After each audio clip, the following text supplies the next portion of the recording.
Ajwa খেজুরের অজানা ইতিহাস ও এর উপকারিতা। পবিত্র কোরআনে যেসব ফলের কথা উল্লেখ রয়েছে তার মধ্যে খেজুর অন্যতম। কোনো কোনো হাদিস শরীফে খেজুরকে বলা হয়েছে জান্নাতি ও বরকতময় ফল। নানান জাতের খেজুরের মধ্যে আবার আজওয়া খেজুরের কদর সবচাইতে বেশি। নবীজি সাল্লাল্লাহু আলাইহি ওয়াসাল্লামের প্রিয় খেজুর আজওয়া। এই খেজুরের চারা নবীজি সাল্লাল্লাহু আলাইহি ওয়াসাল্লাম নিজ হাতে রোপণ করেছিলেন। নবীজি সাল্লাল্লাহু আলাইহি ওয়াসাল্লাম এর আজওয়া খেজুর গাছের চারা রোপণের পেছনে রয়েছে এক বিস্ময়কর ইতিহাস। ইহুদির হাত থেকে এক মুসলিম বান্দাকে মুক্তি করতে আজওয়ার চারা রোপণ করেছিলেন মহানবী হযরত মুহাম্মদ সাল্লাল্লাহু আলাইহি ওয়াসাল্লাম।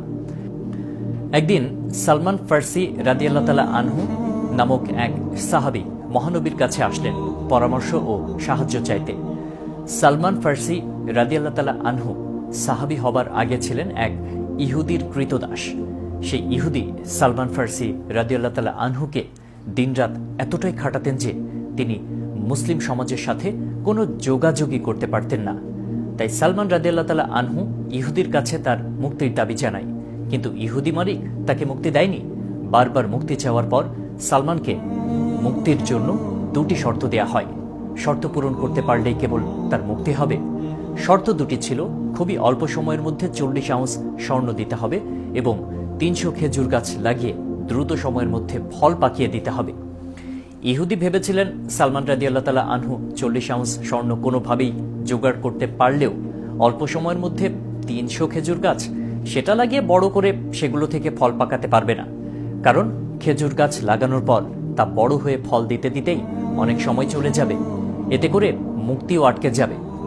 এমন অবস্থায় ইহুদির দাসত্ব থেকে মুক্তি পেতে কি করা যায় সেই পরামর্শের ও সাহায্যের জন্য কৃতদাস সালমান ফার্সি এসেছিলেন নবীজির কাছে। মহানবী সাল্লাল্লাহু আলাইহি ওয়াসাল্লাম প্রথমে 40 আউন্স স্বর্ণের ব্যবস্থা করে দিলেন এবং সালমান রাদিয়াল্লাহু তাআলা আনহুকে বললেন তার ইহুদি মালিকের সাথে মুক্তির জন্য চুক্তি সম্পন্ন করতে, আর বললেন মহানবী সাল্লাল্লাহু আলাইহি ওয়াসাল্লাম নিজ হাতে খেজুরের চারা রোপণ করবেন। খেজুরের বীজ বপনের জন্য তিনি সালমান ফার্সি রাদিয়াল্লাহু তাআলা আনহুকে বললেন বাগানে গর্ত খুঁড়তে। গর্ত খোঁড়ার কাজে সালমান রাদিয়াল্লাহু তাআলা আনহুকে সাহায্য করলেন হযরত আলী রাদিয়াল্লাহু তাআলা আনহু। সালমান রাদিয়াল্লাহু তাআলা আনহুকে তার ইহুদি মালিক যে খেজুরের বীজগুলো দিয়েছিলেন সেগুলো ছিল আগুনে পোড়া ও কালো হয়ে যাওয়া, যাতে এগুলো থেকে চারা না গজায়। কিন্তু মহানবী সাল্লাল্লাহু আলাইহি ওয়াসাল্লাম সেগুলোকে গর্তে বপন করে দিলেন। বীজ বপনের পর মহানবী সালমান ফার্সি রাদিয়াল্লাহু তাআলা আনহুকে বাগানে পানি দিতে বললেন। তিনি নির্দেশ দিলেন একধারে পানি দিতে দিতে বাগানের শেষ মাথায় যেতে এবং শেষ পর্যন্ত পানি দেয়া না হলে যেন সে পেছনে ফিরে না তাকায়। তাই পেছন দিকে না তাকিয়ে সালমান রাদিয়াল্লাহু তাআলা আনহু সব গর্তে পানি দিয়ে বাগানের শেষ প্রান্তে চলে গেলেন। পানি দেয়া শেষ হবার পর সালমান ফার্সি রাদিয়াল্লাহু তাআলা আনহু পেছন দিকে তাকিয়ে দেখলেন পোড়া বীজ থেকে খেজুরের চারা জন্মেছে। শুধু তাই নয়, চারা গাছে খেজুরও ধরে পেকে কালো বর্ণ ধারণ করেছে।